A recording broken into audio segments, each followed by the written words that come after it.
I still remember the very first gold coin I ever acquired. I was 17 years old at the time.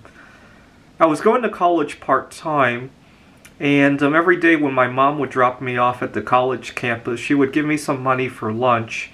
But instead of eating at the cafeteria, I would take a very long hike. I didn't have a driver's license at the time. I would take a long hike to the grocery store where I would get overripened bananas or whatever just happened to be on sale. Sometimes food that was about to expire. And I would put aside a lot of the lunch money. And when I had enough, I would take another long hike to a coin dealer. I was going to school in Oakland, a suburb of Pittsburgh, and I would take a long hike into the city, and I bought a 1/20th ounce gold coin. It was a U.S. $1 gold piece from before 1933. Usually those go for a pretty good premium over gold, unless they're very low grade or damaged. Every once in a while I would find a coin like that, and I eventually accumulated 3 or 4 of them. Now my dream was, when I had 20 of them, to trade it in for a 1 ounce gold coin or a 1 ounce gold bar. And then when I had 400 of those 1 ounce gold coins or bars, to trade it in for a 400 ounce gold bar just like the ones in Fort Knox. Now I completely underestimated my sense of time, right? It took me at least a month to get each of those 1/20th ounce gold coins, maybe a little bit less. I can't remember the details. And so it was going to take at least a year to get an ounce of gold. So 400 years we're talking about. I was 17 years old at the time. It didn't cross my mind that people don't live to be 400 years old, right? Well, actually, I still believe it's possible to live 400 years. Not that I would want to.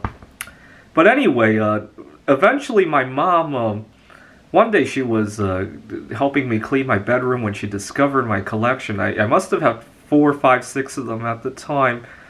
And my mom assumed that I was up to no good. Did I steal them from somebody, steal the money to get them, or do something shady to get the money? And she demanded to know what I had done. And so I had to confess to her about how I had economized my lunch, and that upset her even more. She wanted me to not have to worry about stuff like that, and she said, you know, this is not a whole lot of money. If you wanted those coins, you could have let me know about it. But I didn't just want those 4 or 5 coins. I wanted thousands upon thousands of them. That's what she didn't understand. And so I told my mom, don't worry about it. You know, I love those long distance walks. They help clear my head. And, you know, the stuff at the grocery store was a lot healthier than the stuff at the cafeteria anyway. And plus, I look at all these gold coins. That's what I was trying to tell her. She was explaining to me how dangerous it was for me to be walking along the streets of Oakland. But she didn't realize that it wasn't just those handfuls of coins that I wanted. I actually wanted a 400 ounce gold bar.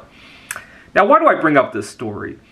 Because a lot of people have insurmountable goals in their life, right? Especially health-related goals. And to them, that insurmountable object might just seem to be like a 400 ounce gold bar. But you know what? Every 1/20th of an ounce gold coin was a step in that direction, right? To this day, I still don't have a 400 ounce gold bar. But I like to think that every month I'm making progress toward it at least, right? At least I'm not going against it, right? Where I see a lot of people mess up is that they're 100 pounds overweight, or even 500 pounds overweight. Now, if they gain even just 1 ounce of more weight, right, they're going a step in the wrong direction, right? Even if they just take like 2 molecules of weight off today, at least that puts them in a step toward the right direction, right? And it could just be the motivation to keep going, right? So right now I have a big problem with addiction to masturbating. Unfortunately, I relapsed, but I was able to go 9 days this last attempt, and that's a lot better than in the past where I couldn't even go 12 hours, right? And during the 9 days, I discovered a lot of new hobbies that I wouldn't have thought about, and certainly I enjoyed 9 days of something else, right? And one reason I want to quit masturbating is that this past month, I met a Ukrainian refugee at a board game meetup that I go to every week.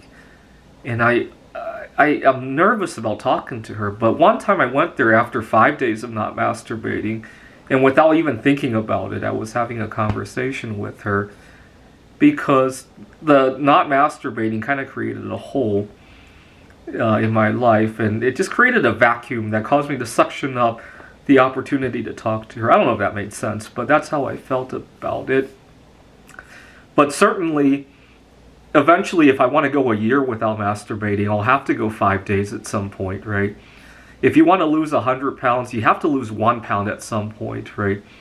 If you want to quit smoking, obviously you have to go 2 hours without smoking at one point, right? So do it.